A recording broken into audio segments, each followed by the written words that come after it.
Welcome to Sports Talk with Steve Jones, the daily talk show with the voice of Penn State football and men's basketball. You never know what special guest may stop on by any given day.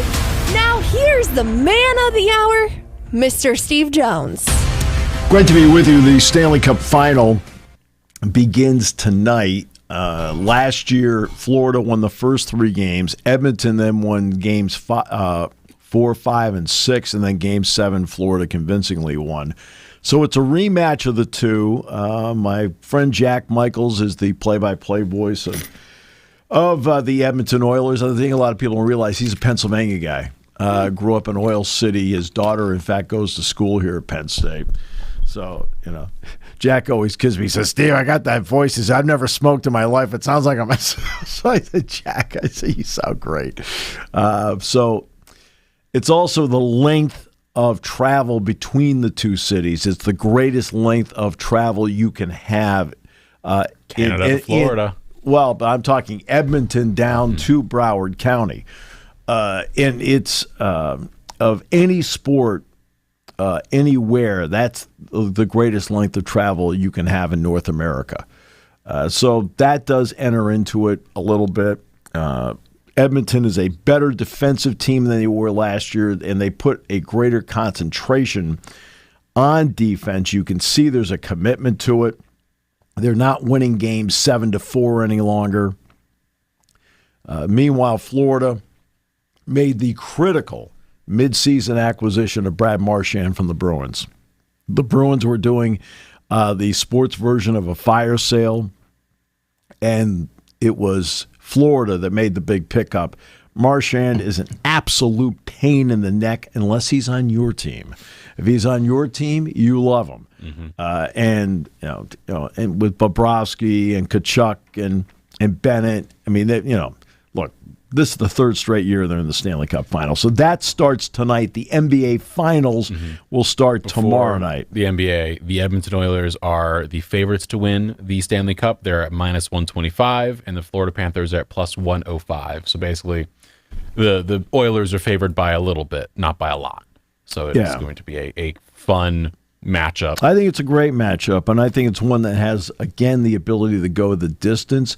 Oklahoma City, Indiana, I still feel it's Oklahoma City in 5. I just think they're the better all-around team when it's all said and done because of the defense. So they just face Swiss cheese. So OKC in 5, Edmonton, Florida. How many games? What do you think? Edmonton. I'll say Edmonton. I'll say they win it in 7. Edmonton in 7, OKC in 5. So luckily, by the way, the Stanley Cup and the NBA Finals are different days. It's almost like they scheduled it pretty well. Well, no, they did. Like that's deliberate because, look, you want to have your showcase, and leagues are respectful. I don't know who got first choice on when to start dates, but there's a respect. They get it. You know, they don't want to be going head to head. You know, the NBA would hurt the NHL, and if they did that. It's a Wednesday, Thursday, Friday, Saturday, Monday, Tuesday. They're swapping days, which is really it works. It works really well. And so every fan doesn't have to watch back-to-back games. It's every other day, which is perfect. And of course, the fact that ESPN and TNT happen to be at, now I realize TNT is now done with the NBA, but when these contracts were signed, suddenly you had the NBA and the NHL on the same 2 networks. Thus, they would prefer them to be on different nights. So that is going on. And then we get the NBA, as you mentioned. You talk about the Oklahoma City Thunder. We'll discuss them a little bit more tomorrow as well. Sure. The finals starting tomorrow. Right. The big news in the NBA world, of course, yesterday after the show Tibbs wraps up. Gone. Tom Thibodeau for 2 days. Your ilk made sure he got fired. Jalen Brunson was asked in a press conference after the loss. He said, yep, Tibbs is my guy. I love him. Every Knicks person was saying Tibbs is going to stay. He's this, he's that. And then he gets let go. So Thibodeau fired after the Knicks' best run in 25 years. Look, here's the bottom line. Okay? That is an organization. It's not the best organization that is telling the fans, look, we did something. Like, wait, well, hold on a second here. So you get, for the first time in a quarter century, to the Final Four. Mm-hmm. And you have to do something? Mm-hmm. No, you look at the personnel and you say, okay, what do I need to add to go with, you know? And that's, that's how you handle it. The reasoning we are kind of generally seeing when it comes to what fans think and what I also believe. It's just the easy thing to do. It's the easy thing to do, but along with that, the people are believing that the Knicks felt like they had reached their peak with Tibbs. They'd heard a lot of comments this season from players and across the leagues about how Tibbs' rotations work and the whole riding guys too many minutes. And along with that was the idea of, well, the East is weaker. You're looking at the West next season, saying the West has 13 teams that believe they can make the playoffs and have a real chance at doing something. The East is weaker. Giannis might get traded. There's going to be a lot of movement when it comes to the East. And you're thinking, if the Pacers can do it, how could we beat them? And the current two odds-on favorites to be the next Knicks head coach reflect that, where a lot of people believe in the Knicks organization. Johnny Bryant is a great candidate to be their head coach. He was an assistant in New York. Then he became the Cavs assistant this year. He's being looked at currently for the Suns head coaching job. And the thought is, well, if they don't want him to go to the Suns, they fire Tibbs, they get Johnny Bryant immediately. Or they go and get someone who has won an NBA Finals as a head coach before, did it a few years ago, Michael Malone. Well, so look, it's I guess the thought process. Look, the reason, do you want to know why Tibbs' rotation was short? I could tell you why, but I go for it. Because the players he played are the only ones he trusted. Mm-hmm. It's always play 8, trust 7. It always play 7, trust 8. Comes down, 6. Especially in the playoffs. Who do you trust? Mm-hmm. And there were times, for example, with Indiana where a couple of guys went into the rotation, a couple of guys came out of the rotation. They desperately had to play somebody late because circumstances dictated that's how they had to play. That it's the easiest thing to do. The easiest thing to do is what they did. All right. And that is to fire the coach. And they did that. Look, we did something. You did? Mm-hmm. Okay, that's nice. How about like changing a couple of parts of the personnel? That would have made a big difference. You acquired a center that has no interest in playing defense. He loves playing offense. But he is somebody that is defensively at times appears to be disinterested. Mm-hmm. I just, I don't know either. I don't know. I mean, look, it's you don't have a lot of options. You just don't, because it's not like you sit there and go, okay, well, if we do this, who's available? I mean, do they go out and do they acquire Giannis? Well, that's the thing, is you're sitting at a place where if you want to try and acquire Giannis, you have to trade, Cat, plus I think they'd have to financially trade either Mikal Bridges or OG Anunoby, and at that point, they don't have enough finances to go and do what they want to do. And the cap is now in place where it limits it, which is more than fair, because it's limiting teams from going out and splashing and getting 1 billion players who are all incredible at the same time. It's limiting it. It's meaning teams that are built through the draft and through free agency, like the Thunder have been, or the Rockets are, like those teams are being rewarded for their smart built.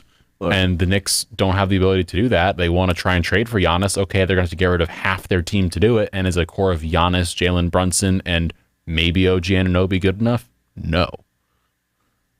Depends on who you put around them. Because but you don't have the money to put anyone around those guys. You don't have enough money to pay them. But you'd be shedding salaries by getting rid of Towns. But Giannis is $60 million. Yeah. You'd have to pay OG Anunoby 40, and Brunson is however 30, 40. Yeah, all of a sudden, you're sitting with 20 million left to build a roster, and that's not enough. Just figure it out. Josh Hart, 10 million. All of a sudden, you have 12 million left to get 4 more guys for a rotation. Well, look, okay. One of the issues they have, besides, first of all, the Knicks, they have certain guys that are good defensive players. Hart's a good defensive player. Bridges is a superior defensive player. Anunoby is Mitchell Robinson's great down low. Yep. But they have key guys that are not. And I think what the Celtics did a year ago was they changed the dynamics of their lineup. They were essentially putting 5 guys on the floor 2 years ago that really all played the same way. Brogdon played the same way as Tatum and Brown, who played the same way as White, who played the same way as Marcus Smart. They said, we got to change it up. So then they got Porzingis. That was in the Smart trade. Porzingis is a completely different player than anybody they had in the roster. So thus, they changed the dynamics of the floor doing it. They traded Brogdon in a 3-team deal, and they ended up getting Drew Holiday. Completely different player than Marcus Smart. And suddenly now they had a different balance on the floor because of it. The Knicks need to change their balance on the floor. And they need to come up with a couple of guys that are a little bit different than some of the makeup they have right now. But, and something the Knicks, I don't think, thought through when the Cat trade happened, because I was excited for the first half second when he gets traded to the Knicks. I'm like, oh my gosh, Julius Randle, there was only so far I can go with Randle offensively. I agree. Okay, sure, Cat's an upgrade over Randle. And then it dawned on me, as you said, Cat isn't good defensively, and Jalen Brunson isn't good defensively either. And you look at what the Thunder did this past offseason. They had one glaring hole on defense, Josh Giddey. They said, we don't think he fits our system well enough, and he defensively is a liability. So what do they go do? They flip him for Alex Caruso, who is the opposite of a defensive liability. That's right. He is a defensive stopper. He is a hound on defense. He is someone who is a plus on defense, may not be as skilled in terms of handling the ball. Doesn't have to be, because you have the MVP of the league handling the ball every 10 seconds. Sometimes Chet will handle the ball when they need him to, or Jalen Williams, or literally anybody else. They're like, we can handle not having Josh Giddey handle the basketball, because defensively, all of a sudden, the Pacers are going to go into this series saying, we need to find the weak link. Who's the weak link? 6'6" Shai Gilgeous-Alexander with a 6'10" wingspan who steals the ball 3 times a game? Is he the weak link on defense? No. See, that's why I'm saying they're going to win at 5, because their defense is just so good. They've got terrific offensive players. They're going to have one game where they may not shoot well, and Indiana might shoot the lights out. Indiana's going to win a game, but at the end of the day, as has been pointed out, the past 24, 48 hours, everything the Pacers do, the Thunder do better. This is what it is. And for the most part. That's all of it. But now you have to play, so now you find out whether or not, you go out, you win a game. First 2 are in Oklahoma City. There's a reason why Oklahoma City had the record it had this year. They're just really good. Yeah. That's the reason why they had the record they had this year. They're really good. Yeah. The Pittsburgh Steelers are back in the news. There are rumors they are trying to trade for Jonnu Smith from Miami Dolphins, and this comes after they signed Donald Parham from the LA Chargers. He then tore his Achilles in OTAs yesterday, and so now with one less tight end, they want to find someone to go along with Pat Freiermuth and Darnell Washington. So Jonnu Smith apparently is the next man up. I'm going to see Pat next week. We'll find out what he thinks about all this. I would be intrigued to see what he thinks, by the way, about the Aaron Rodgers stuff, because it just keeps on going. Well, I'm just you know why? What? Jack and I did talk to him about that back in April, because he came here for practice one day. And, he says, look, I do what I'm supposed to do. And players do get that way. It's like, I just kind of, In other words, it was a relief to him to sign his second contract. As he said to Jack and I, he says, now I can just really concentrate on football. And that does make a big deal. Wow, you should be concentrating on football all the time. You don't understand how things work. When you get the second contract. The second contract means everything. And look, all players, there's a level of insecurity for all players. Like, they get to it and they're like, okay, I want to stay. I hope to stay. But I don't know if I'm staying until I get the contract. Yeah. And then you get the contract, and you're like, okay, good. All right, got the contract. And suddenly you feel exponentially better. Now, what are they going to do? I don't know what they're going to do. Yeah. Look, you have I was asked the other day about Will Howard, and I said, look, he's a rookie. I said, even Skylar Thompson has more experience within the league. I mean, because people forget he's on the roster too. Yeah, it's Mason Rudolph, Will Howard, Skylar Thompson at quarterback for this team right now. And it is, and then of course I hear, well, Rudolph got him to the playoffs a couple of years ago. Okay. There's no question that to me that Rudolph is proven in his career to be the quintessential backup quarterback in the league. Okay? Which means that you can turn to a guy like that, and you know what? They can come out for a couple of games, and you're like, okay, you're doing enough to survive out there with them. We're like, yeah, they're good enough. They're He's a not veteran, gonna lose you the been game. around the block. But again, what was the parameter I put on it? A couple of games. There's a reason why they are not the long-term solution.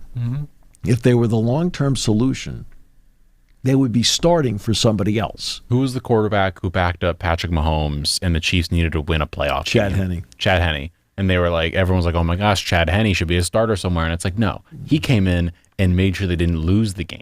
That was his job. Right. Like, but they also have the ability to make some plays. Yes. Okay? They can make plays and help you, but they're not going to win you games, nor are they going to lose you games. Well, long term, they can win you a couple games. But there's no question. beyond 2 to 3. Let's go way back in the time machine. The Thanksgiving Day game, way back. Washington's playing Dallas. Roger Staubach gets hurt. Clint Longley comes in, throws a couple touchdown passes. They win the game. Okay, so he won the game for him. And he did. That's it. Okay? Because that's who you are. And, you don't want to, it's hard labeling people like that, but you're trying to give people perspective of what the capabilities long-term of somebody happens to be. So Mason Rudolph goes to Tennessee. Okay, he ended up starting some games down there, but what did they do when it was over with? They drafted Cam Ward. Okay, I mean, that's not downing Mason Rudolph, but you have to be realistic with people. If he is the starting quarterback for the Steelers, it is an incredible long shot that the Steelers have a winning record. If he's the starting quarterback all season for the Steelers because they don't sign Aaron Rodgers or whatever, right? Not only is there no playoff hope, now you're looking at a potential top 10, I'm not going to say 5, but top 10 NFL pick, which is about where the Saints are, your Saints, with their quarterback situation. I mean, Spencer Rattler is somebody that when I watched him at Oklahoma initially, I thought, wow, he's got something to him. And never fulfilled it afterward. He eventually got replaced by Caleb Williams. He then went to South Carolina where he hung in. He's hanging in the league. He is a backup quarterback. It's like that really nice commercial, by the way, that they bring in the backup to fill in for somebody trying to do a task. Colt McCoy, Case Keenum, right? Because that's who they are, right? Colt McCoy can win you a couple games. Case Keenum can win you a couple games. In fact, Minnesota even got to the playoffs with him.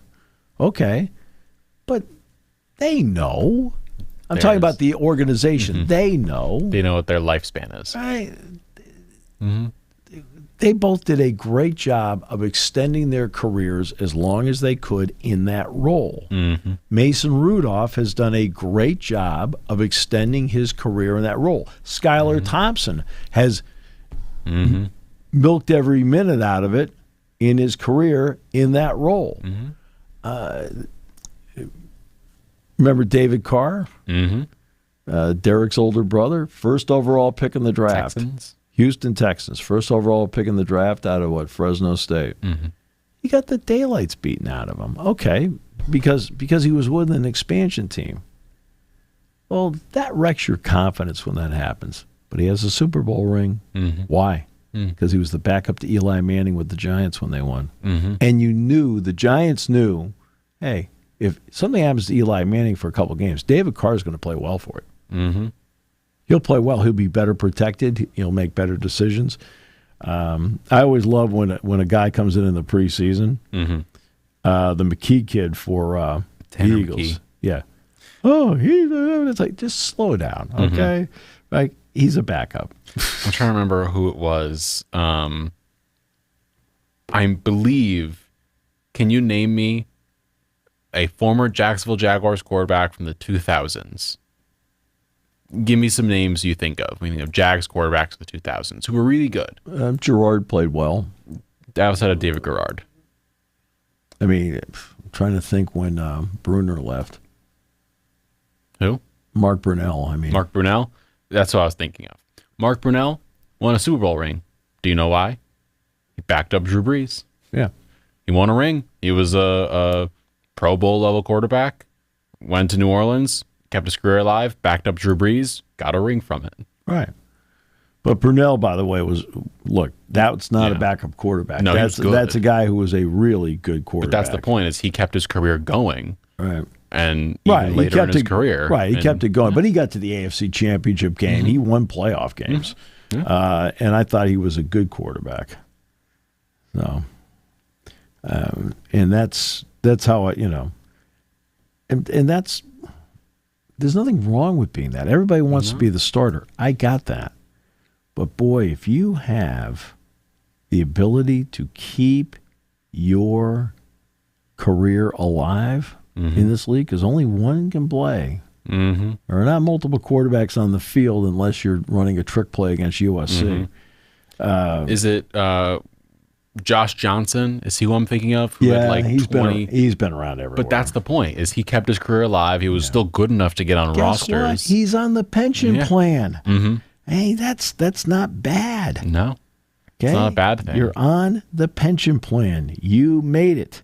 That's why I always talked about Tim Frazier. I mean, what Tim played for 8 teams in the NBA or some crazy number like that. Right? Well, guess what? He kept his career alive. Right? And I have such respect for people who can keep their careers alive. Because it takes a lot. I was talking to Trace McSorley about this. And as soon as he asked, whether Jerry was in the building, I said, no, Valeri's not here right now. Then he seemed to calm down a bit and talk. Right. But that's what happens with these guys, where they're fighting to stay on a roster somewhere. And it's not easy. And I give a lot of credit to the people that have the ability to do it. And you end up getting another contract. And, I'm like take the Steeler, Kenny Gainwell. Gainwell's been a role player his entire time, which is about when I saw him play, when Penn State played Memphis in the Cotton Bowl. Gainwell was out there, and he was like, he's the big deal, he's the big deal, he's the big deal. To be honest with you, I didn't think, I was like, okay, whatever. I'm not really all that, okay. But he got in the league and he found a role. Get him a couple carries, catch a few passes. Now he's got a free agent deal with the Steelers. He's there. I mean, that's who you are. And that makes a big difference. By the way, tonight, Oklahoma City is not just hosting the Pacers for staying in their hotel before tomorrow's Game 1. It is also the host of the Women's College World Series Championship. Tonight, Texas. Oklahoma City. It's where you want to talk Olympics about embracing the tournament. They're phenomenal. They turn out in droves to watch it there. I believe the Olympics are going to house softball there. They are. So, and they should. Yeah. So if the Olympics are in America, you might as well use all of America. Mm-hmm. So game 1 is going to be tonight, 8 p.m. Game 2 is tomorrow, 8 p.m. You head on over to the baseball side of things. Friday is the next slate of the super regionals. You have Arizona, North Carolina, Florida State, Oregon State, Auburn, Coastal Carolina, Miami, Louisville on Friday. Saturday, those games plus Murray State, Duke, Western LSU, Tennessee, Arkansas, and UTSA versus UCLA.